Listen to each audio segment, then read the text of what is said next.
네, 반갑습니다. 마르스 김동석의 리얼 주식입니다. 오늘 마르스 김동석의 리얼 주식은 10월에는 그냥 2차 전지 이 기업 무식하게 사모으세요. 세계 1위 됩니다. 2차 전지 기업 중에서 우리가 10월에 어떤 이슈를 보고 어떤 기업에 관심을 가져야 되는지 알려드리니까 영상 끝까지 꼭 시청하시길 바라겠습니다. 그 이전에 저희 마르스 김동석의 리얼 주식 유튜브가 여러분들의 사랑으로 빠르게 성장하고 있습니다. 너무 감사한 마음에 최근에 이슈가 되고 있는 비만 치료제 제약 바이오 HBM EUV 시장 전망부터 관련주까지 총정리한 자료집을 무료로 나눠드리고 있으니까 이 자료집 받고 싶다 하시면 영상 끝까지 꼭 시청하셔라 말씀드리겠습니다. 여러분들한테 바라는 건 없고요. 우리 유튜브 구독, 영상 좋아요, 댓글 부탁드리겠습니다. 그럼 오늘의 영상 바로 시작하겠습니다. 10월에는 그냥 2차 전지 이 기업 무식하게 사모으세요. 세계 1위 됩니다. 일단 제일 중요한 게 최근에 테슬라가 4680 배터리 주문을 시작했죠. 그동안에 이거 주문하는 거야 안 하는 거야 뭐 한다고 하긴 했는데 왜 말이 없지라고 했는데 드디어 이번에 주문을 했고요. LG 에너지 솔루션이 12월부터 4세대 전기차 배터리로 주목받는 4680을 대량 생산합니다. 4680이 간단하죠. 지름이 46mm, 이 높이가 80mm 해가지고 이제 원통형 배터리라고 생각하시면 될 것 같습니다. 그래서 이 원통형 배터리를 LG 에너지 솔루션이 양산을 해서 납품을 하는 거고요. 근데 왜 이렇게 양산을 해서 납품하냐? 테슬라가 자체적으로 원통형 배터리를 만들 수는 있어요. 근데 그 양이 많지도 않고 수율이 좋지도 않습니다. 그래서 LG 에너지 솔루션, 파나소닉 얘네들 걸 갖다가 쓴다 보시면 될 것 같고 뭐 나중에는 삼성 SDI 것도 쓴다 뭐 이런 말이 있는데 그건 확정된 건 아니고요. 일단 파나소닉이랑 LG 에너지 솔루션이 확정이 났습니다. 고객사인 테슬라가 4680 배터리를 발주 양산이 확정됐고 지연됐던 차세대 배터리 사업이 마침내 본궤도에 올랐습니다. 왜냐하면 국내 오창 공장에서 양산이 돼야 내년에 양산이 되는 이 애리조나에 있는 이 원통 배터리 공장에서도 양산이 돼서 납품이 되겠죠. 4680을 양산하는 건 고객사와 조율이 끝났기 때문이다. 그러니까 원래 하려고 했는데 조율 중이라서 안 하고 있다가 이번에 조율이 끝나서 하는 겁니다. 향후 물량의 변동이 생길 수 있지만 그러니까 지금 뭐 100개 정도 하던 거 야 조금 많이 안 팔린다. 야 50개만 하자. 뭐 이런 식으로 변동이 생길 수도 있지만 생산 일정 자체는 확정된 것으로 알고 있다. 그러니까 일단은 생산한다란 얘기죠. 그래서 내년 초 출시가 예상되는 모델 Y 주니퍼 이게 이제 테슬라의 어떻게 보면 저가형 전기차라고 보시면 될 것 같고요. 그러니까 준비를 하는 거지 실제 뭐 나온다는 건 아닙니다. LG 에너지 솔루션에 4680 생산 요청을 한 것으로 해석이 된다라는 거죠. 그러니까 테슬라도 더 이상 미룰 수가 없다. 뭐 이런 뜻입니다. 근데 최근에 뭐 이런 얘기도 있지만 좀 애매한 얘기도 있습니다. 무슨 얘기가 있냐? 아니 너네 리콜했잖아. 27,000대. 27,000대면은 뭐 몇 퍼센트인가요? 이거는 전량입니다. 예, 판매된 모든 물량을 지금 리콜을 얘기를 한 거고요. 근데 어떤 데 리콜이냐가 상당히 중요하죠. 예를 들어 배터리 리콜이라든가 아니면 정말 여러 가지 뭐 전동 모터의 리콜이다 이러면은 큰 문제입니다. 근데 과연 어떤 리콜이냐? 테슬라가 미국에서 전기 픽업 트럭, 사이버 트럭 27,000대를 리콜한다고 보도를 했습니다. 리콜 대상이 된 사이버 트럭은 미국 내 사이버 트럭 거의 전부에 해당한다고 전했고요.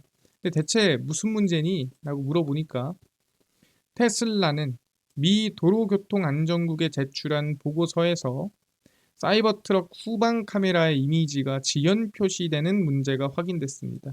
그러니까 후방 카메라를 내가 후진해서 뭐 띄워야 되는데 그게 좀 느리게 뜬다는 거죠. 그래서 후진 기어를 넣으면 원래 딱 떠야 되는 거 아니겠습니까? 근데 2초 내에 후방 카메라 이미지가 표시되지 않고 느리게 뜨면은 6에서 8초 동안 화면에 아무것도 비치지 않는 경우가 있다라는 거죠. 근데 이거를 그러면 해결 어떻게 봐야 되나요? 소프트웨어 업데이트를 하면 뭐 해결이 된다. 뭐 그런 얘기를 하고 있습니다.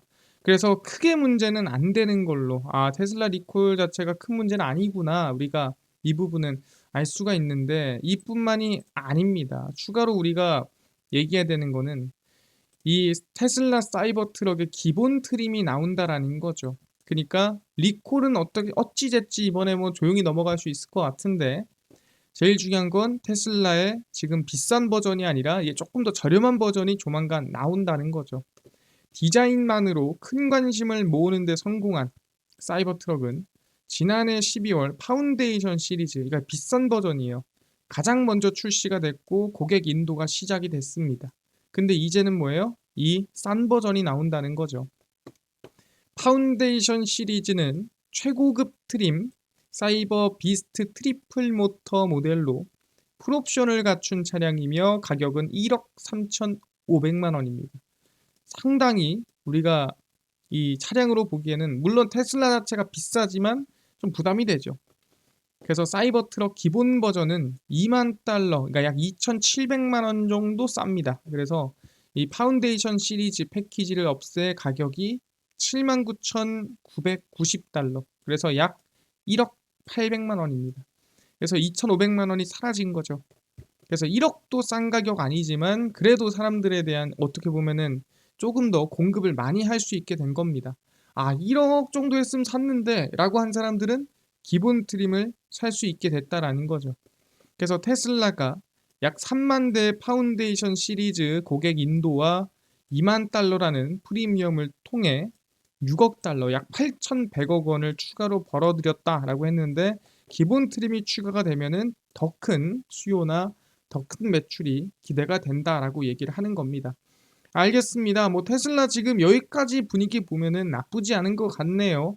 근데 지금 중요한 건 뭐가 남았냐? 이번 10월 10일에 로보택시가 공개가 되죠. 이게 어떻게 보면은 테슬라가 앞으로 우상향할지 또는 우하향할지 또는 횡보할지가 결정된다라는 거죠. 왜냐하면 원래 8월에 발표되기로 한 게 이번 10월로 밀린 거죠. 그래서 테슬라의 정보 데이터 관리를 총괄하던 최고위급 임원이 로보택시 일정을 앞두고 회사를 떠난 것으로 확인됐습니다. 그러니까 테슬라가 로보택시가 상당히 뭐 긍정적인 발표가 이어질 거라고 기대되고 있는데, 아니 왜 최고위급 임원이 떠나고 있지? 좀 이런 의문이 들죠. 근데 어쨌든 떠났다라는 거예요. 이유는 모르겠다. 그래서 그분이 살디입니다. 살디는 일론 머스크 최고 경영자에게 직접 보고하던 임원으로, 그러니까 상당히 밀접한 연관이 있는 임원이었다는 거죠. 2012년에 테슬라에 입사해 2018년 CIO를 맡은 뒤 약 6년간 근무를 했습니다. 그래서 살디는 테슬라가 텍사스와 뉴욕에 구축 중인 새 데이터 센터 업무에도 관여한 것으로 전해졌다. 그러니까 그만큼 테슬라에 좀 직접적인 연관이 있던 최고위급 임원이었음에도 불구하고 이번 중요한 임팩트가 있는 이슈가 있는데 이걸 앞두고 그만뒀다라는 거죠. 근데 뭐 살디뿐만이 아니라 테슬라의 수석 부사장이었던 두루 베글리노와 대관 업무 책임자였던 로한 파텔이 지난 4월에 퇴사했고 이후 최고 인사 책임자도 퇴사했습니다. 그래서 뭐 여러 명이 좀 퇴사하고 있는 모습이긴 합니다. 그래서 로보택시가 공개되는 것 또한 긍정적이지만 이 안에서 최고위급 임원들이 퇴사하고 있는 것은 상당히 부정적이다라고 볼 수가 있는 거죠. 그래서 테슬라가 좋은 얘기와 나쁜 얘기가 상당히 여러 방향으로 겹치고 있는 상태다 보시면 될 것 같은데, 그럼 여기서 우리가 핵심으로 봐야 될 건 뭐냐? 지금 현재 일론 머스크는 뭐 하고 있냐입니다. 지금 이 호재와 악재가 뒤죽박죽 섞여 있는 테슬라 안에서 결국에는 방향성을 제시해 줄 사람은 누구다? 일론 머스크다. 그럼 일론 머스크가 지금 뭐 하고 있습니까? 라고 열어보니까 뭐 로보택시를 홍보하고 있다든가 아니면은 뭔가 기술력을 개발하거나 투자를 하고 있거나 그럴 수 있지만, 가장 최근에 뭘 했냐면 이걸 했습니다. 바로 선거운동을 했고요. 일론 머스크 테슬라 최고 경영자가 미국 공화당 대선 후보인 도널드 트럼프 전 대통령의 선거 유세 현장을 찾아 찬조 연설을 했습니다. 이게 뭐예요? 말 그대로 그냥 지지합니다. 이분 지지하십시오. 라고 연설을 한 겁니다. 보다시피 나는 단순한 마가가 아니라, 이 마가가 뭐냐면은 이 우리가 흔히 알고 있는 트럼프의 이 선거 멘트죠. 다시 미국을 이 위대하게 라는 거를 이제 앞자만 따가지고 마가라고 합니다. 그래서 다크 마가다. 그래서 트럼프가 미국 민주주의를 보존할 유일한 후보다라고 직접 언급을 했고요. 민주당이 언론의 자유와 무기 소지 권리를 빼앗으려 한다. 헌법과 민주주의를 위해 반드시 트럼프가 이겨야 한다고 강조하고 있습니다. 누가? 이거를 일론 머스크가 직접 강조하는 건데, 이게 특별한 게 뭐냐면 이 머스크가 소셜미디어 X 게시글을 통해 트럼프 전 대통령을 지지해 왔습니다. 그래서 원래는 트위터에서도 아이디가 막혀 있었고 정지를 당했었는데 그걸 직접 풀어줬죠. 그러면서 나름대로 지지하는 걸 보여주고 있었는데 이렇게 직접적으로 찬조 연설한 건 처음이에요. 그래서 유세 현장에서 직접 찬조 연설을 한 것은 이번이 처음이다. 그래서 어떻게 했냐? 누가 봐도 지지자인 것처럼 옷도 입고 모자도 쓰고 해가지고 이렇게 열심히 이렇게 응원을 했고 흡족한 미소를 지금 보이고 있죠. 그래서 누가 봐도 난 트럼프 지지자입니다. 라는 걸 보여줬다라는 거죠. 그래서 결론적으로 우리한테 필요한 건 뭐냐면 지금 전체적인 이 전기차 2차 전지의 방향성이 어디로 가 있다? 대선 판세로 기울어져 있다라는 거예요. 아무리 테슬라가 뭐 리콜을 하든 뭐 지금 로봇 택시를 공개를 하든 어쨌든 간에 지금 이 대표 일론 머스크는 어디가 있다고? 지금 선거운동하고 있습니다. 그만큼 중요하다라는 거예요. 이게 지금 회사에 어떻게 보면은 이 단기적인 방향을 좀 가릴 수가 있다라고 생각을 하겠죠. 그러면 우리가 뭘 봐야 되냐? 그럼 대선 판세를 봐야겠죠. 그래서 판세를 좀 보면서 얘기를 하면은 2004년, 2012년, 2016년 열린 대선 TV 토론에서 이겼다는 언론의 평가를 받았던 존 캐리, 밋 롬니, 힐러리 클린턴은 대선에서 모두 패했습니다. 그러니까 뭔 소리냐면 지금 뭐 대선 토론 이겼다고 해서 무조건 이긴다라고 보장이 안 된다라는 거예요. 지금 대선 토론으로 뭐 한쪽으로 쏠렸다고 볼 수 있지만 알 수 없다. 이게 사실상 결론이고요. 미국 여론조사기관 퓨 리서치 센터의 경우에는 1997년도 36%에 달하던 여론조사 응답률이 2009년에 약 절반 15%, 2018년도에는 6%까지 하락을 했고 지금은 몇 퍼센트냐? 전화로 실시하는 많은 미국 여론조사의 응답률이 1% 안팎까지 떨어졌습니다. 100명한테 전화 걸면은 대답을 1명 정도 해준다는 거죠. 그러니까 사실 신뢰도가 많이 없다라는 거예요. 적어도 한 절반, 아니 절반이 아니어도 한 3분의 1 정도만 대답해줘도 어느 정도 통계가 나오는구나라는 건데 점점 이 통계에 대한 오류가 커지는 시기가 온다는 거죠. 그래서 토론 직후에 실제 CNN이 실시한 여론조사를 보면 이 토론을 보고 지지 후보를 바꿨습니까? 물어보니까 바꿨습니다. 한 응답자가 약 4%였다.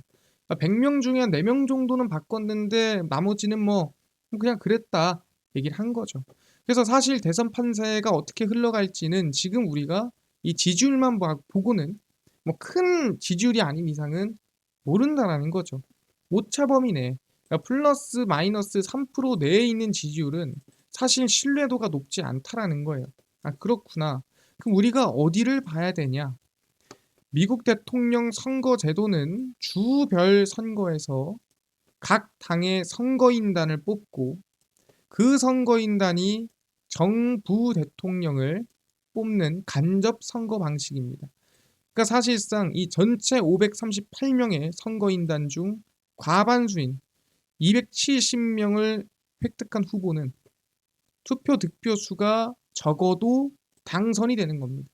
그래서 이 선거인단 자체가 많아지면은 결국에는 뭐다? 승리한다라고 얘기를 하는 건데 이 대표 후보들은 그래서 대선 후보들은 블루월 말 그대로 이제 민주당 있는 지역 레드 스테이트 이거는 이제 공화당 지역을 제외하고 그러니까 자기네 이제 지지율이 높은 곳을 제외하고 어디를 그럼 싸워야 돼요? 자기 당 텃밭보다는 경합주. 그러니까 정확히 어느 한쪽으로 쏠려 있지 않은 곳을 먹는 사람이 이긴다는 거예요. 그럼 거기가 어디냐? 미시간, 위스콘신, 펜실베니아 등 러스트벨트, 그 다음에 선벨트, 조지아, 애리조나, 네바다, 노스캐롤라이나 주라고 보시면 될 것 같은데, 사실 이거 보면은 이 경합주에 뭐가 많죠? 네, 간단하게 우리가 지켜봐도 뭐 전기차나 배터리 공장이 좀 많은 거를 우리가 확인할 수가 있는데, 어쨌든 간에 여기는 우리는 경합주라는 거죠. 이 경합주라는 게 말 그대로 어느 한쪽으로 쏠려 있지 않은 곳이에요. 그러면은 여기서도 중요한 데가 있겠죠. 적어도 여기는 먹어야 돼요. 적어도 여기는 먹어야 돼요. 하는 지역이 있을 겁니다. 그 지역이 어디냐라고 한다면, 일단은 이 7곳의 2023년도 GDP 국내 총생산은 약 4조 4천억 달러로 독일이에요, 거의. 저 4개만 합쳐도 독일만한 수준의 이 생산 지역이라는 거죠. 근데 가장 핵심은 선거인단을 가장 많이 보유한 펜실베니아다. 그러니까 적어도 펜실베니아가 뺏기면 질 확률이 너무 높아지는 겁니다. 그렇기 때문에 펜실베니아를 먹기 위한, 왜 여기는 경합주니까 조금 더 잘해주는 쪽으로 기운다는 거죠. 그래서 민주공화당 대선 캠프가 2023년 3월부터 펜실베니아주에 쏟아부은 광고 비용만 2,550억 원으로 미국 50개 주 가운데 가장 많다. 왜 펜실베니아에 돈을 2,500억씩이나 쏟아부었냐? 선거인단이 제일 많기 때문이다라고 얘기를 하는 겁니다. 근데 웃긴 게 뭐냐면은 이 펜실베니아가 어디 있냐면은 미국으로 이렇게 보면은 한 요쯤 있어요. 그럼 여기가 무슨 지역이냐라고 한다면은 이 세일 오일과 세일 가스가 많이 나는 지역 중에 하나입니다. 그래서 세계 최대 천연가스 생산지 세일 가스가 많이 나는 펜실베니아고, 여기에는 프래킹을 지지하는 유권자들이 많습니다. 이 프래킹이 뭐냐라고 한다면은 실제 우리가 뭐 바닥을 뚫어가지고 있는 석유와 뭐 세일가스를 뺀다라고 하잖아요. 근데 이 세일층에 있는 우리는 이 가스와 이 석유를 빼내기 위해서는 부셔가지고 그 세일층을 부시면 그 부시는 데에서 가스와 오일이 나옵니다. 그래서 그 일을 우리는 프래킹이라고 해요. 그래서 이렇게 쑥 넣어가지고 팍팍 부셔요. 빡 부셔. 그럼 이 부신 데서 가스와 오일이 나오는 겁니다. 그걸 프래킹이라 하거든요. 당연히 뭐예요? 자기네 지역이 먹고 사는 게 프래킹이니까 프래킹을 지지하는 사람들이 당연히 펜실베니아 가가지고 프래킹 하십시오 하는 대선 주자들을 지지하겠죠. 100%는 아니겠지만. 근데 해리스가 2020년 민주당 대선 경선 출마 당시 셀가스를 시추하는 기술인 수압파쇄법 금지를 공약했습니다. 그러니까 워낙에 친환경적으로 쏠려 있다 보니까 화석 연료를 캐는 이 프래킹, 정확히 말하면은 이 수압파쇄법을 금지하자라고 했었던 거죠. 물론 지금 와서는 프래킹에 대해서 긍정적인 발언을 할 수 있지만 이 전체적인 분위기가 지금 애매한데, 어쨌든 약간 펜실베니아는 지금 정책으로 봤을 때는 트럼프 쪽으로 쏠릴 가능성이 있다라고 얘기를 하는 겁니다. 그래서 대선 판세를 우리가 보면은 지금 일론 머스크는 트럼프를 밀고 있고, 실제 이 펜실베니아 방향도 트럼프로 쏠리고 있는 상태다라고 볼 수 있을 것 같습니다. 그래서 우린 두 가지 경우의 수를 둘 수가 있겠죠. 일단은 사실 저희가 지금 보고 있는 방향은 트럼프가 당선될 가능성이 높다로 보고 있어요. 근데 트럼프가 당선이 된다면 2차 전지 기업은 한번 눌림이 올 거고요. 만약에 지금 이 상황을 다 뒤엎어버리고 해리스가 당선이 된다면 기대감 소멸에 한번 눌림목이 또 나올 수 있습니다. 근데 제 생각에는 이 눌림과 이 눌림은 이 깊이가 좀 다르겠죠. 이게 좀 더 깊을 거고 이게 좀 얕겠죠. 저희는 지금 이 방향으로 봤을 땐 트럼프가 이길 가능성이 높다라고 보는 겁니다. 왜? 샤이 트럼프가 많아요. 샤이 트럼프가 뭐예요? 부끄러워서 나 트럼프 지지합니다라고 말 못하는 사람이 많다라는 거죠. 역사적으로 보더라도 실제 이 바이든 지지율이 이만큼 높았는데 막상 까보니까 얼마 차이 안 났거든요. 그러니까 거의 아까 얘기한 대로 오차범위 근처였습니다. 그 정도로 샤이 트럼프가 많기 때문에 지금 아예 오차범위 안에 있다면 사실 알 수 없다라는 거죠. 그래서 결론만 내겠습니다. 테슬라 4680 배터리 주문 이슈가 나왔지만 3분기 인도량이 기대보다 미치지 못하고 총 판매량 실적도 작년보다 적을 것 같다. 그러니까 지금 2차 전지 분위기가 뭐 긍정적이지만 이게 이어진다라는 보장이 없다라는 거예요. 당장 올해 3분기, 4분기 이어지는 상황에서는 해리스 지지율에 따라 2차 전지 기업을 포함한 친환경 관련 기업 대부분이 상승세가 나왔습니다. 그러니까 많은 사람들이 2차 전지만 보고 있으니까 2차 전지가 올랐네라고 하겠지만 실질적으로는 뭐예요? 대부분의 친환경 관련 기업이 상승했다라는 거고 당선이 되던 안 되던 그러니까 되더라도 아마 기대감 소멸로 눌림목이 한번 나올 수가 있다라는 거죠. 안 되면 당연히 트럼프 리스크로 밀릴 수 있지만 되더라도 눌림목이 나올 수 있다는 얘기고요. 펜실베니아 결과에 따라 결정되며 화석연료를 적극 추진하는 트럼프 전 대통령이 유리한 상황이라고 저는 생각을 합니다. 객관적으로 얘기를 하는 거예요. 왜? 우리는 사실 누가 되든 우리가 중요한 건 뭐예요? 2차 전지로 수익을 낼 수 있는 구간이 어디냐? 어디서 우리가 찍어서 어디서 돈을 벌어야 되냐? 이게 핵심이거든요. 그래서 IRA 폐지 법안을 분명 발의를 할 겁니다. 왜? 과거에 오바마 케어 폐지를 하자고 한 것처럼 통과 안 된다 했습니다. 왜 통과가 안 된다고 했냐? 말씀드렸지만 조지아라든가 아니면 아까 말씀드렸던 뭐 애리조나 이 등등등 위스콘신 이 지역들이 전기차 그다음에 배터리 공장들이 많기 때문에 그 지역에 있는 공화당 의원들이 이 동의를 하겠냐? 당연히 안 하죠. 그 지역이 무너질 텐데. 그러다 보니까 한 19명인가요? 이 폐지 법안에 대해서 반대하고 있죠. 이미 공화당 내에서 반대하고 있습니다. 그러면은 상원은 이미 볼 거 없이 졌는데 하원에서도 만약에 10명 넘게 반대하면은 진 거예요. 그래서 이거는 안 될 가능성이 매우 높은 겁니다. 그냥 숫자로 봤을 때 얘기하는 거예요. 그래서 우리는 눌림목이 나올 때를 공략을 해야 됩니다. 제일 중요한 거는. 그래서 지금은 사실 눌림목이라 저는 보진 않습니다. 왜 그렇냐라고 한다면 아직 우리가 눈으로 본 게 없어요. 뭐 테슬라 실적도 못 봤죠. 그 다음에 지금 정확한 대선 결과도 안 봤죠. 그래서 어느 정도 대선 결과가 마무리가 될 때쯤, 그러니까 10월 말에 갈수록 그리고 테슬라 실적이 10월에 발표가 되면 그 상황에 따라 눌림목이 나올 거라 생각합니다. 그러면 배터리는 삼성 SDI, 전구체는 에코프로 머티, 그 다음에 흑연은 포스코 인터내셔널 방향으로 저는 보고 있다 말씀드립니다. 그래서 흐름을 조금 간단하게 정리해드리면은 포스코 인터내셔널은 최근에 박스를 계속 만들어주고 있기 때문에 저는 이 박스 안에서 관심을 두면 된다라고 생각을 하고요. 에코프로 머티는 제가 항상 강조드리죠. 지금이 아니다. 얼마? 적어도 11만 원대에서 여러분들은 관심을 가지면 좋을 것 같다. 눌림목을 같이 기다려보자라고 얘기를 했고요.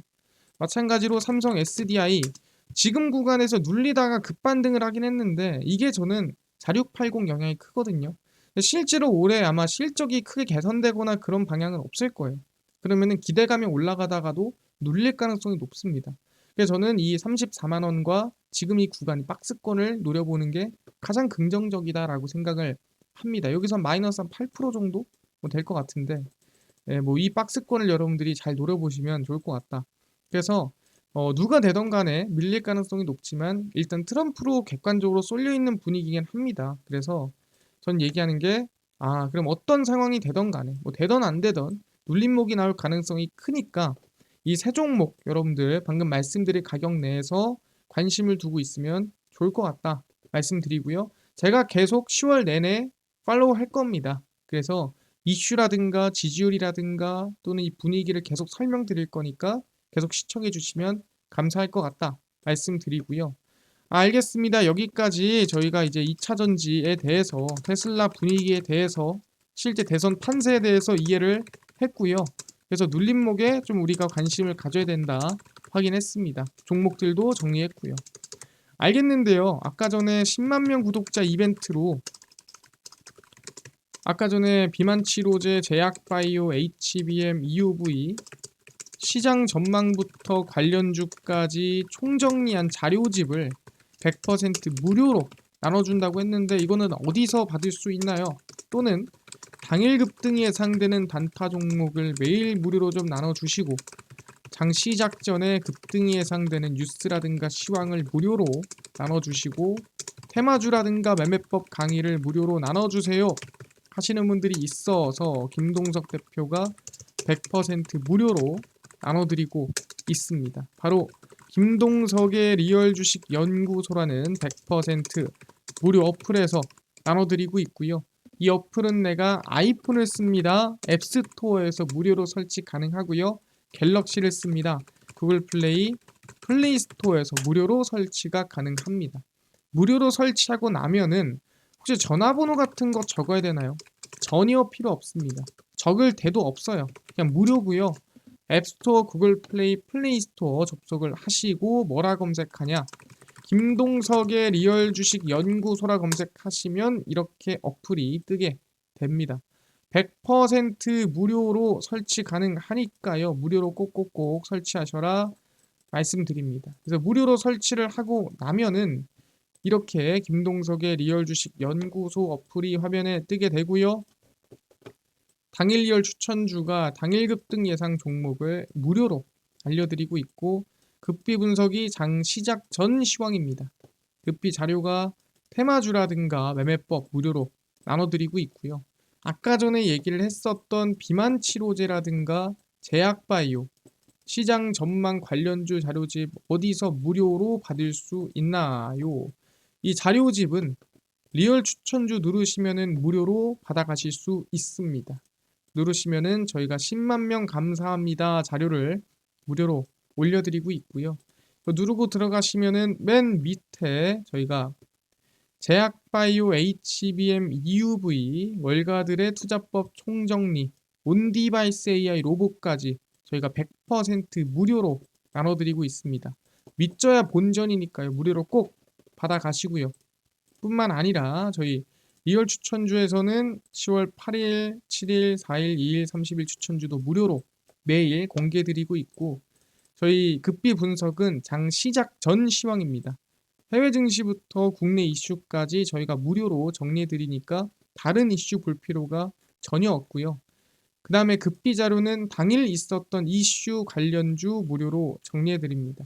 그래서 김동석의 리얼 주식 연구소 제가 평생 100% 무료로 운영하는 어플입니다. 무료니까요.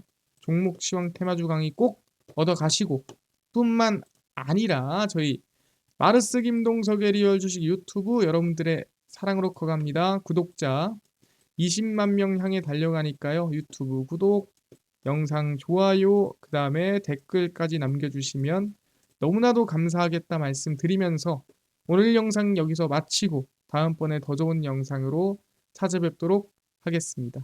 감사합니다.